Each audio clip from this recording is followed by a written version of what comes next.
अस्सलाम वालेकुम व्यूअर्स, मैं गुलाम दस्तगीर हूँ और आप हमारा यूट्यूब चैनल क्राइम डायरीज़ देख रहे हैं। फैसलाबाद पुलिस को अंधे कत्ल के हवाले से एक अहम कामयाबी मिली है। थाना पीपल्स कॉलोनी के इलाके में चंद रोज़ कबल एक खातून को नामालूम मुल्ज़मान की जानब से कत्ल कर दिया गया था।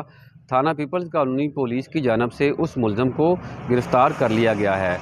पुलिस की जानब से एक टेक्निकल टीम तश्कील दी गई थी। इस टीम की जानब से तफ्तीश के मराहल से गुज़रा गया और उसके बाद एक मुल्ज़म वलीद की जो है निशानदेही की गई, जिसको गिरफ़्तार किया गया, जिसने इंकशाफ किया है कि उसने खातून को चोरी की वारदात करते हुए कत्ल किया था। और जब इस खातून ने इस वलीद को मुल्ज़म को शनाख्त कर लिया तो उसने उस शनाख्त के डर से हथौड़ी मार के खातून के सर पे उसको कत्ल कर दिया। उसके बाद फ़रार हो गया। पुलिस ने टेक्निकल वसाइल का इस्तेमाल करते हुए मुल्ज़म वलीद को गिरफ़्तार कर लिया है और उसके ख़िलाफ़ मज़ीद कार्रवाई की जा रही है। व्यूअर्स, आप इस तरह की ख़बरों से बाखबर रहने के लिए हमारा यूट्यूब चैनल सब्सक्राइब कर लें ताकि आपको मज़ीद अपडेट्स मिलती रहें।